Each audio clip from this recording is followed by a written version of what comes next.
Welcome back, data people. Today I want to show you the super productive and not so well known Excel feature, the form tool. Enabling and using the form shortcut in Excel makes your data entry process easier than ever and lets you manipulate your data quickly without the need for filters. Not to be confused with Microsoft Forms that you learned in the last video, the Excel form feature is designed to make quick work of your simplistic and time-consuming data entry tasks.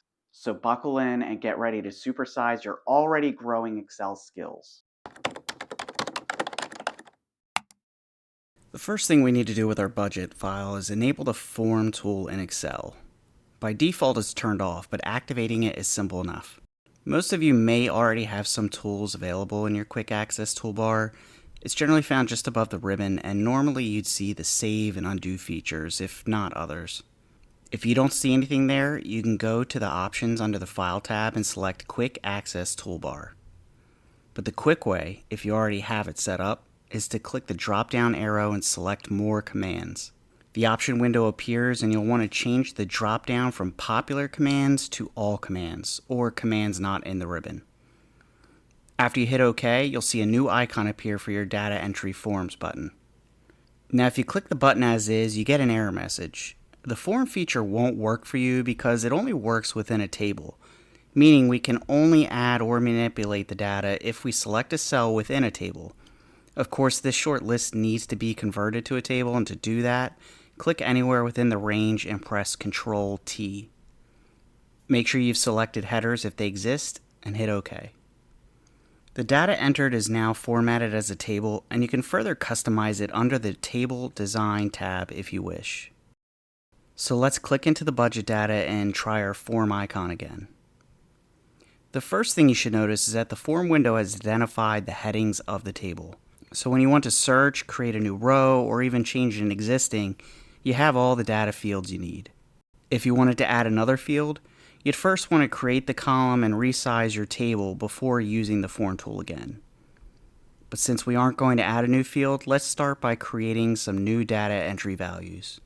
Select New and then enter the desired data into the empty fields. When you're done, you could select New to create another row or hit Close to see the updated table. Looks good, but let's add a few more rows. The next available option within the Excel form feature is the Delete button. To delete this first entry for rent, I'd just hit Delete. But what if our list was much larger and you needed to find a specific row or rows of data to delete? That's where the Criteria button comes in. By clicking the Criteria button, you're given all the blank fields of your form.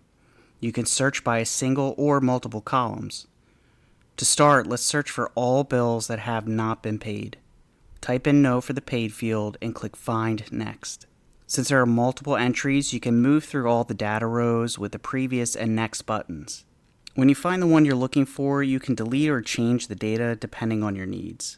To search for a different metric, click Criteria again and enter the value in the appropriate field. Now, why did it not find the row for trash when I clicked Find Next? It's because the cell selected last was the row for car insurance. Since trash is above that, it couldn't be returned. You see, the search feature can't cycle through the data multiple times. So you could either close the form window and start again, or simply hit the Find Previous button to search in the opposite direction. Lastly, we have the Restore button. Restore lets us undo a change we made while still in the form tool. Let's say we're moving out of the apartment and just bought a house. Congratulations! First, let's find rent using the Criteria button. Search rent and click Find Previous. Remember, it doesn't cycle. Now we'll start entering some new information to replace the row of data. But we realize that we've already paid for the upcoming month. So instead of No in the paid field, we want to keep it as Yes. If we hit Restore, it changes that. However, it also changed all the other data points for this entry. So keep that in mind while working with the form tool. You can undo accidental or hasty changes, but multiple field changes will be reset. Okay, let's finish updating the row, and this time we will set the paid field to No. Hit Close and your first row of data has been updated. This is a super easy tool to use when entering your data in Excel. And it works seamlessly with any data validation, charts, or conditional formatting you already have set up. Can you see the benefit of using the Forms tool in Excel? Yes, yes, yes, yes, With a small table like we used, it might be a little overkill, but with larger data sets spanning hundreds of rows, you'll blow through your changes and find it super easy to analyze your data. Now, don't forget to hit that like button, and subscribe to keep your Excel knowledge growing. And if you think this Excel trick was useful, check out this next video where you'll learn 13 paste special shortcuts to send your productivity through the roof.